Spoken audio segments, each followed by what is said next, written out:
We're joined now by Mike Schaefer, Husker247. What's up, Schaefer? Not a ton. How are we doing today? We're okay. You want to start out with a hot take? I mean, it's a hot take. Sure. Would you consider Nebraska a dark horse? Dark horse for In the Big Ten. To like finish in the top 5 of the Big Ten? Because surely we're not talking about Nebraska as a dark horse to win the entire conference. For the sake of the argument, because I didn't want to play it safe, but since you asked the quantifier, let's say 4. Let's say top 4. No, let's say 5 because we don't know who the fourth team. We didn't agree on the 4th team. Okay, fair. Oh no, let's start here. Schaefer, hold that quick thought. Who's the top 4 in the Big Ten? If I give you Oregon, Ohio State, and Penn State in no particular order, who's 4th?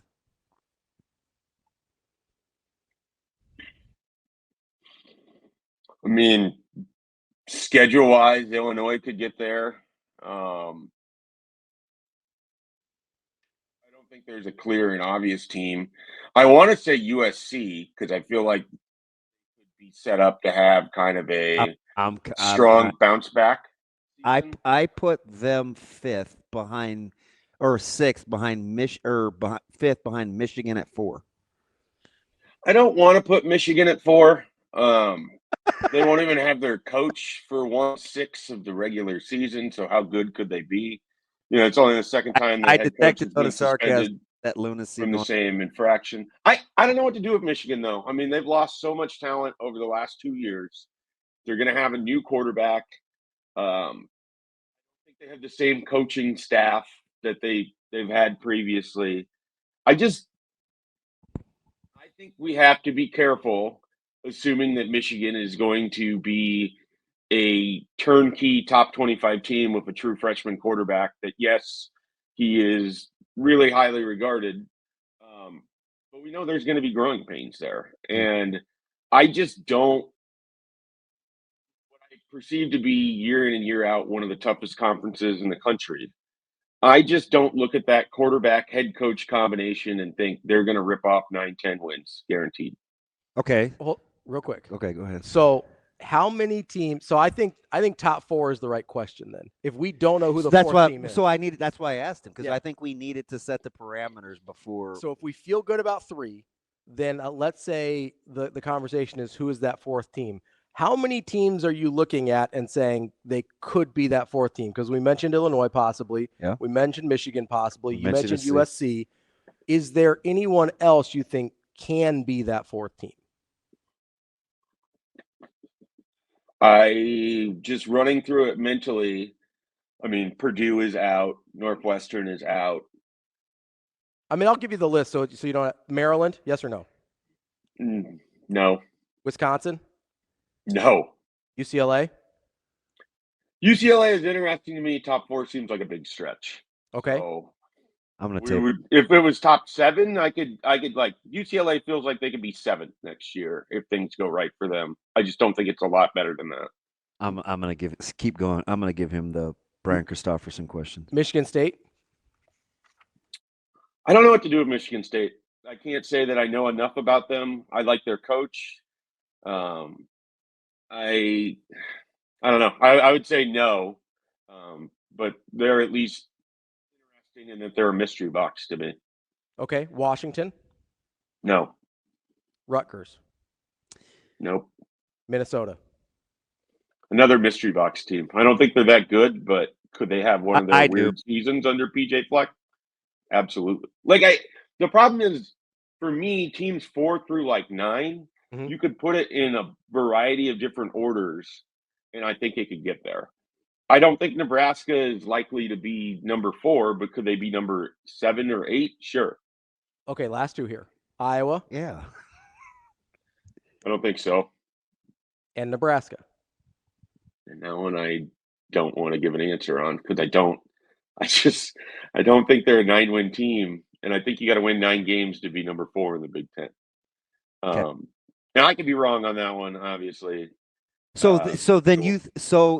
Nebraska would be a dark horse for you, given to get to the 4th spot. Just what we fair. even because 5, I think they fall, even 5. I I mean, I think they fall easily in the top 10 for me. And so, like I said, 4 through 9, you're looking at USC, Michigan, UCLA, Nebraska, Michigan State, Iowa, Minnesota. Those, 6 teams right there? Mhm. Those are probably the 6 teams that in my head. Oh, I forgot Illinois. So 7. So it goes a little deeper. But like I said, there's teams in there. I don't know what to do with Minnesota or Michigan State. They could go one way or the other. I don't really believe that Iowa is ascending or level that I think puts them at number 4 in the Big Ten. But I guess if things break the right way, so I think it's for me. It's Illinois or USC would be my 4th. All right, let me above or below your gut, because I told Ravi the thing about Nebraska, Above or below my gut. So my gut's pretty large. your gut feel on above and below. I asked BC this: if Nebraska's going to cut through the middle of a very thick Big Ten, or do you like Nebraska's trajectory above or below? We're just going to go rapid fire, above and below. Okay, you ready? Above or below USC? Right now, below. Above or below UCLA? I would say above. Above or below Illinois? Tricky. I'm going to say below. I hate it. I don't like saying that, but Above or below Indiana? I don't believe last year was what that's going to be. So He's on the same page as me with Indiana. no, I get it. I just need above or below. He said above Indiana. Okay. Oh, sorry. Above or below Rutgers? Above. I think Rutgers is going to be good. Above or below Minnesota? They need to beat them, but I believe in what Nebraska is doing more than I believe that PJ Fleck has another step to take. If that makes any sense at all. Boy, that is so. All right, let me finish before I get to that. This is a very good answer, Schaefer. Above or below Washington? Above. Above or below Iowa? Below, but it's like the Illinois thing where I can kind of talk myself into either one. Okay, so what for you? What's the difference between Minnesota and Iowa, two teams that Nebraska has struggled to beat? I think Iowa has consistently found a way to stay 1 or 2 wins better than what you would expect almost every year, for what they statistically can do offensively. I think Minnesota has done a pretty good job, aside from like 2019, of just kind of being a 7-win team that might get to 8, might get to 6, but they're just a 7-win team program. Like I think that they have been consistently pretty much the same team, aside from one really strong year in 2019. What you see is what you get with Minnesota. With Iowa, I think there's just a little bit more elevation there, or they're able to come through and steal a winner here. And sometimes it comes against Minnesota. I mean, sometimes the difference is just literally Iowa beating Minnesota, which is largely what they've done. Now, I know Minnesota's won a couple of those, but even in that 2019 season, it was the stub toe Tyler Johnson dropping the catch against Iowa. They got that thing, off a little bit towards the end of the year. So that's really all there is in terms of difference there between those two. It's just interesting how I used to say Nebraska's got to beat Iowa and Wisconsin in the same year. Now I'm back. Now I'm, and I'm saying this out loud. They got to beat Minnesota and Iowa in the same year. They haven't beat Iowa since, or they haven't beat Minnesota since. I mean, Minnesota's won 5 in a row against Nebraska. Yeah, no, and some of them haven't been close. Obviously, the 2023 one was razor's edge, and they had every opportunity to finish that game and win that game. They didn't do it, but you've had ones in there. I mean, 2019 was a blowout. 2017 was a blowout. 2018, the last time Nebraska won, was a blowout. 2020 is one of the all-time Scott Frost deserved to be fired for that game plan moment.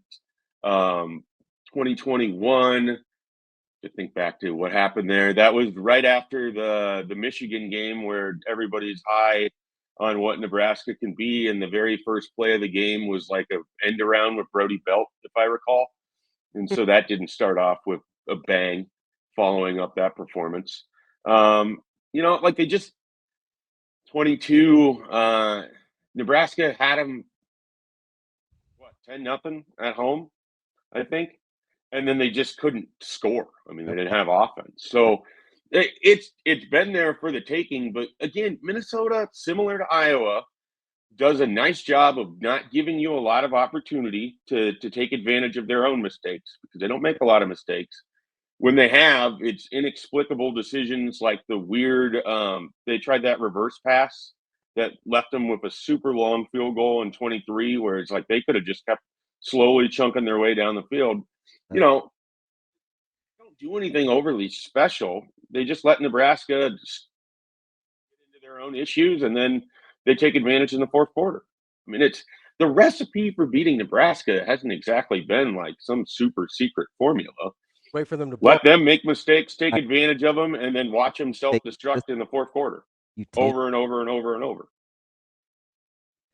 Schaefer, is this roster for you talented enough where you think if Nebraska is just consistent and doesn't beat themselves, that they can get to where they need to be, given the fact the opponents that we're describing have kind of mastered that blueprint?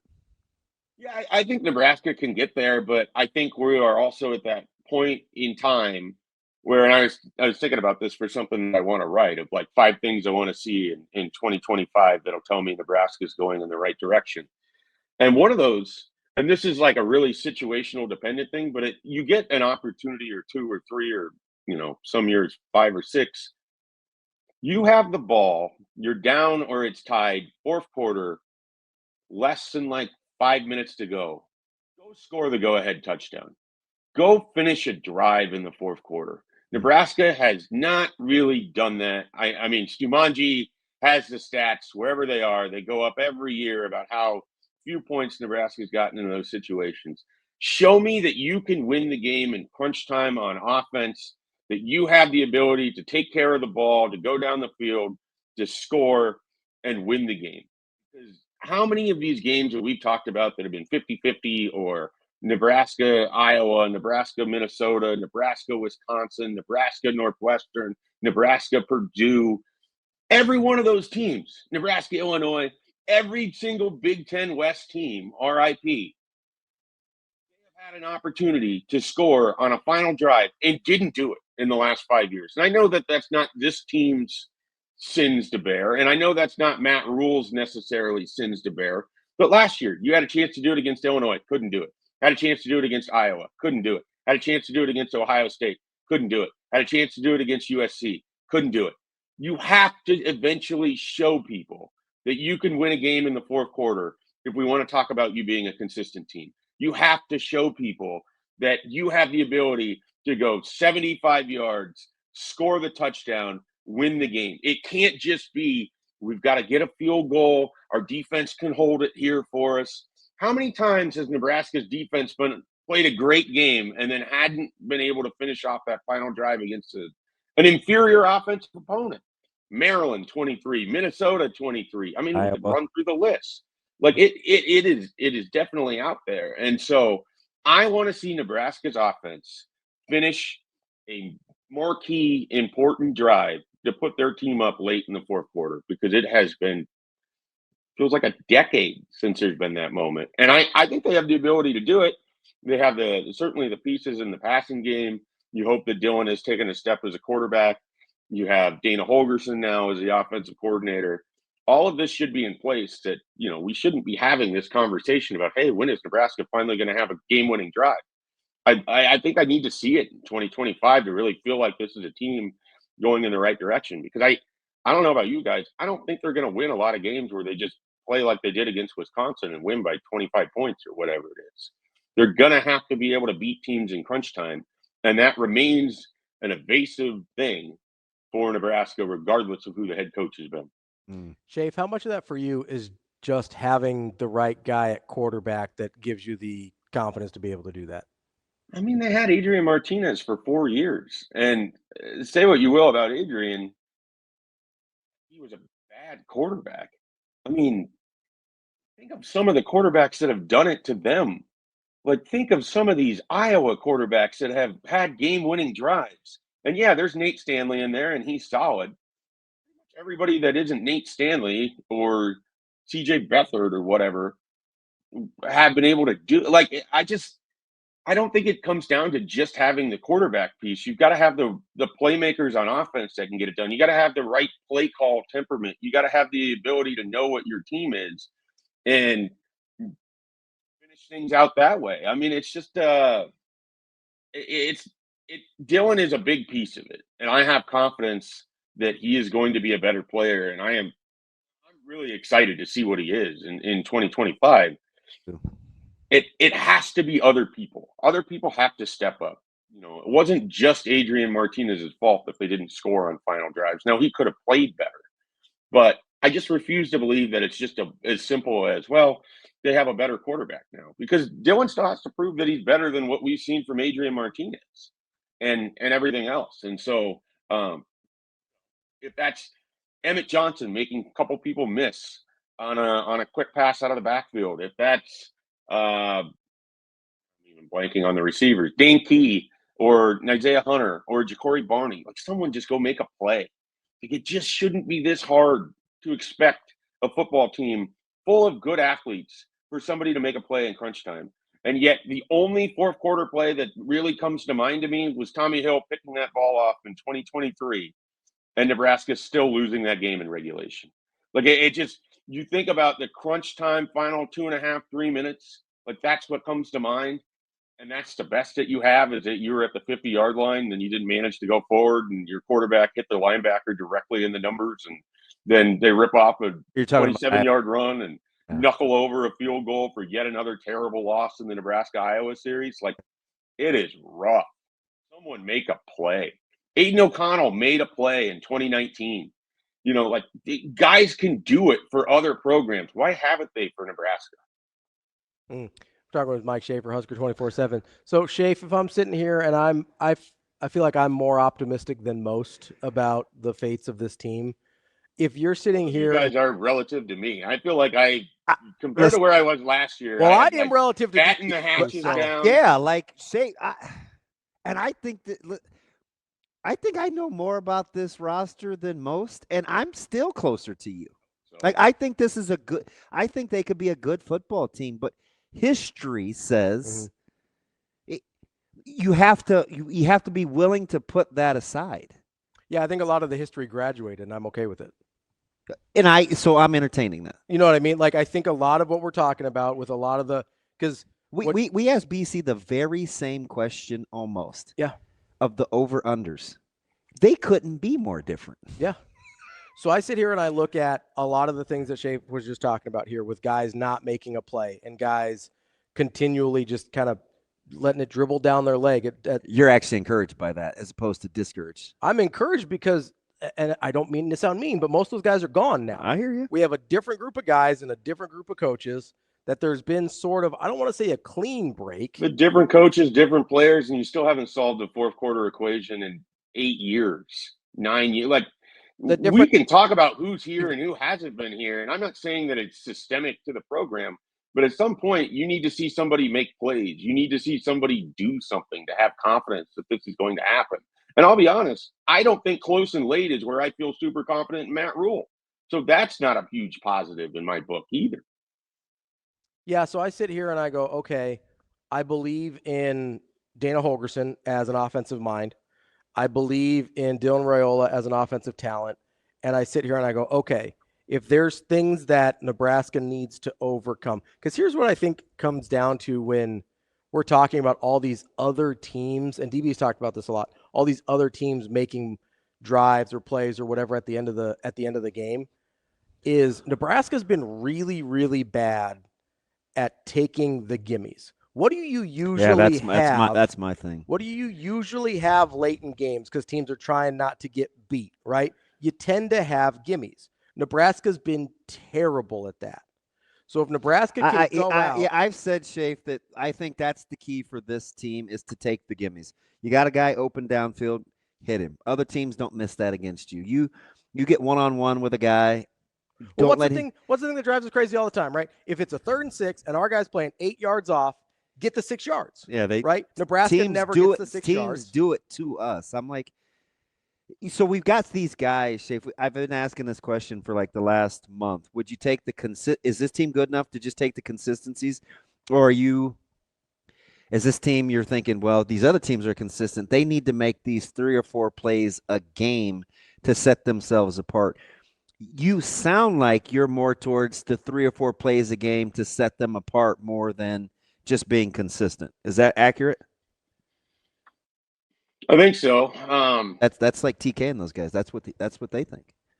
Make a couple more so plays. I sit here and I go, okay, for the teams that I need to get ahead of, I think Nebraska's talented enough to just be more consistent. Now, to get into that's Illinois, yes. That's Minnesota. All the teams you mentioned that aren't Oregon, Penn State, Ohio State. Everybody else, and maybe Michigan, but everybody else, if you just give me Nebraska's roster and they can play at a consistent level where they do not pee it down their leg, I will take that for the 4th place. There's cases. But what makes you think that happens outside of just expecting that things look different because of Dana Holgorsen, who was there for the Iowa game, and it wasn't, I don't want to make it seem like it should have been better than it was, but I think we've fallen into this trap every year where Nebraska has more talent. Dylan, they just need to do this one little thing. That's all it is, just one little thing. And then they don't do it. And then they don't do it. And then they don't do it. And then they don't do it. But it's still that one little thing. Nebraska's had more talent than Illinois every year for the last decade in the sense of, actionable players that if you ask which roster would you rather have. But yet when the chips have been down in 21, they lost. They almost lost in 2019. They got smoked in 2020. They lost here in 2024. I mean, you talk about the gimmies, like it's 4th and 1, and Nebraska's play there ends up being like a toss into the end zone for its 5th string tight end who happened to be on the field on that play, and it wasn't even the route that he was running. So, again, talked about this for a decade, and I'm sort of at the point where it's hard for me to believe that just because this new subset of players are in here, that it's just going to go right for them. And I know that's dumb. I understand that you can't just assume what happened in the past is going to happen in the future. I said just as much last year. I just have a tough time getting past the idea that we haven't had this conversation every year for a decade. They haven't shown any reason for you to believe that they can consistently do things. They haven't shown any reason for you to believe that in the 4th quarter, they're going to take the easy wins or the gimmies or make the plays. So that's where I think so much of my pessimism stems from, is that it doesn't feel like it's going to be markedly different than it would have been in 2019, where they gave away so many close games, than it would have been in 2021, where you go 3-9 with all of those 1-score losses. The roster seems better. We don't know in actuality, and there's not a ton of returning production either, or production that's happened at Memorial Stadium with players that are wearing a Nebraska helmet. So you have to really kind of talk yourself into it. I'm just not doing that. Sorry, I went on a rant that nobody asked for. No, that's what you're here for, right? I guess. Somebody's got to combat my sunshine pumping, I think. Well, and normally I don't feel like I'm that guy. I really struggle with the idea that this team is what's going to break through the bowl, because I don't know what it is that I am missing that everybody else, and it's not just you guys. I had this conversation with Michael Severe. I've had this conversation with other media members, and I just feel like there's something that my brain is not comprehending, or my eyes aren't seeing, or my ears aren't hearing, that I'm just missing the boat that other people that seem to be very excited about this roster. And I just can't get there. And I don't know if it's a defense mechanism. I don't know if it's just 8-9 years of just seeing the same thing play out over and over. I don't know if it's that I just don't believe in the coaching staff because I haven't seen it work yet. I'm not sure what it is. I'm just talking literally out loud through my thought process. That's what I'm doing. Incredible radio. Or podcast, whatever it is. That's my favorite type of live sports show here. So here's where I think the difference is for me, Schaefer, is I'm operating, and I just realized this in real time as you were talking. I'm operating under the assumption that at some point they're going to break through. Like I've sat here for however many years and thought this cannot continue forever. I refuse to believe it will continue forever. So I'm operating under the assumption that at some point it's going to change. And if I start there and then I look at the roster and then I look at the coaching staff, I go, yeah, this could be the team that does it. Now, if you're not going to start from the place of eventually this is going to change, then I get where you're at. I do. Because And I don't know that I was here up until this season. And I think last year took a lot out for me because it felt like they were a 9 or 10 win team and they just gave those away. And I want to know how they go from a team that gave away 3 or 4 wins to being the team that now wins those games. Like what empirically is different about them besides a few different pieces on the field and maybe Dana Holgerson having more time there. Otherwise, I just have a tough time believing that this team is going to be that much better than last year's team. I mean, this might be the first time in Nebraska's history they've had a first-round talent at quarterback. So that matters. I mean, if I don't know if maybe you don't remember that 2017 Spring Tanner Lee buzz, but I know we keep talking about Nebraska's more talented, but can I just sprinkle a little? Shane, hold on real quick, my man. Can I just sprinkle a little reality on this deal? You got to go at guys getting drafted? Yeah. Yeah, go for it. So I'm not even going to give you last year's draft. I'll just go 19 to 23 because of the Minnesota and Iowa discussion.